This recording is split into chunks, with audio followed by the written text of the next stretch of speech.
The reason why I say I don't think anyone could be me is because, yes, I do that, but it's not the best thing that I do. I think I'm smart as anyone in the NBA. And that's my best skill. I think my basketball IQ is elite as they come. You can't just get that. Like, you can't just, like, that's my gift. Like, Facts. And it wouldn't shock me eventually down the line, maybe a couple years after retirement, if Draymond Green becomes an all-time coach. He definitely would have to calm down with all his emotional shit, but if he gets that under control, it would not shock me if down the line in the future, he became a Hall of Fame coach. I was always a smart basketball player, but I was taught by great coaches.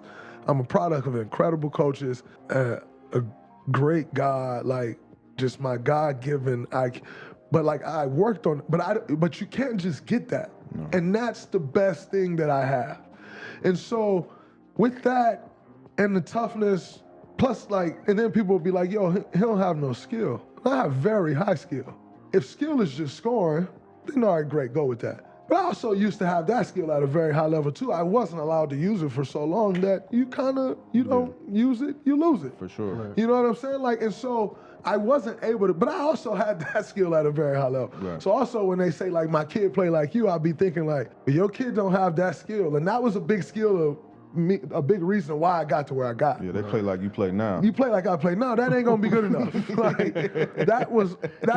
I morphed into that and found a way to ultimately make it great, but that ain't it. You know what I'm saying? And so, no, I don't think somebody's just gonna be me. I also feel like this though, Fred. If a guy is just going out there to be me though, I think you got it all wrong. Mm-hmm. Like I actually think you got it all wrong. I am so proud, like, and why I stand so proud on my career is because I had to do something totally different than who I am as a basketball player to ultimately become who I became. And I still became this.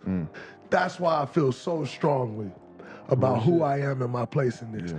Because I feel like if you took a lot of guys and you said, all right, I'm taking these things away that you do great, now go figure it out. It's over. Yeah, they ain't gonna be able to figure it out. You know what I'm saying? That's the IQ though. And that's the most annoying thing about playing against you is just your IQ and your preparation. And we've seen throughout the history of the NBA, a lot of lottery picks eventually go to the wayside. I would say more recently, Killian Hayes and Cam Reddish. They do possess more raw talent than Draymond Green, but they were unable to adapt their game based off a team's needs and just build from there. Super agent Rich Paul always spoke on this being the biggest Achilles heel for a lot of young players trying to make their way into the NBA today. But right here, Fred VanVleet asked Draymond Green about some of the guys in the league who he believes have the highest IQ, and Draymond lets it be known that there's different variations of high basketball IQ. The thing about playing against you is just your IQ and your preparation. What's some other guys that you respect on that level? Because like, and this is something that bothers me a lot because most of the basketball conversations are had on like Twitter or sports shows is about people that don't really understand the game at a high level. So like they talk about this guy's IQ or this guy's IQ because he could pass or he can make a crazy play, but like the little shit that an average motherfucker can't see. What's some of the highest level IQ guys that you play with or against? Andrew Bogut. Andrew Bogut was so smart on both ends of the floor. Having Bogut my first few years in the league, man, was insane to my development as a basketball player. His IQ was off the charts.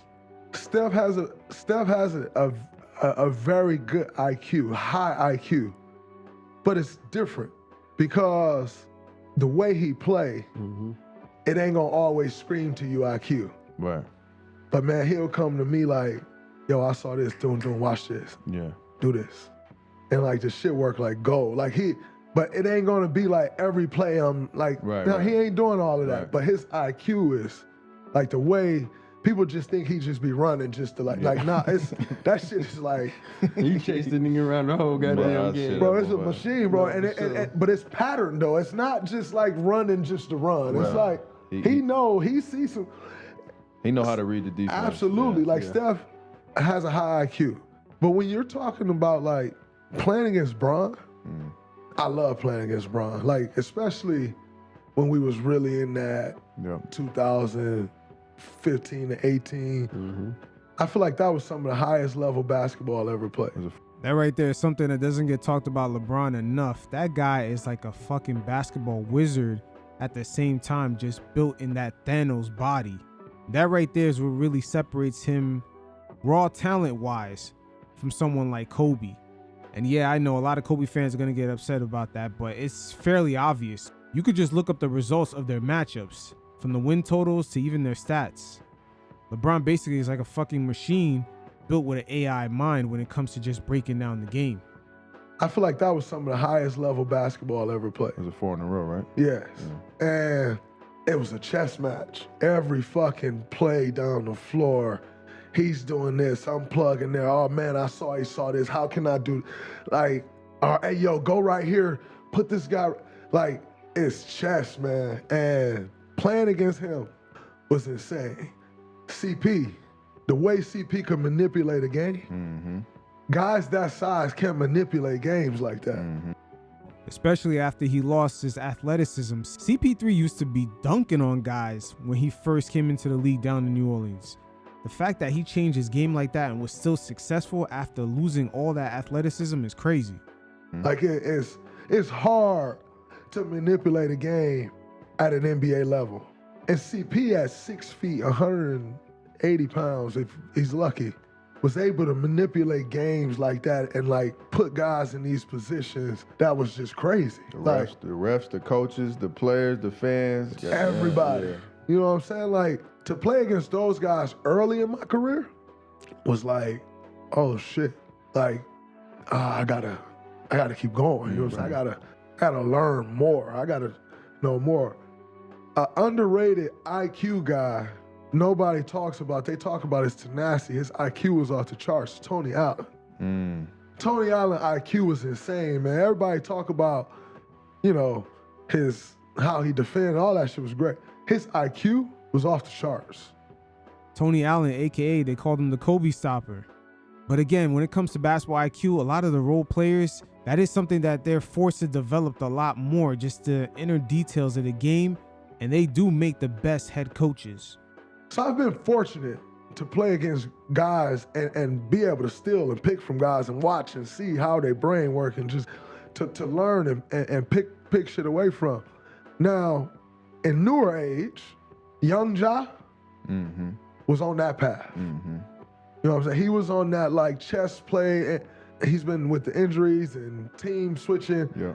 But his IQ crazy. His IQ, man, Ja, he's so athletic. Nobody talks about his IQ. Ja got a crazy IQ. Yeah, real point guard. Absolutely. That's another thing that gets overlooked with Morant. He was impressing a lot of the beat writers when it came to just his overall basketball mind when he first started out. But it goes to show you with that organization, just the wrong head coach changes how a player could completely disintegrate. And some of that does fall on Ja. I can't deny that. Yourself. And playing, like you beat us. Kawhi was great. But you were the reason we lost in the finals. We had nobody to match up with you. To then full circle come back and play you in the playoffs 6 years later, last year, and to see how, you manipulated me. It's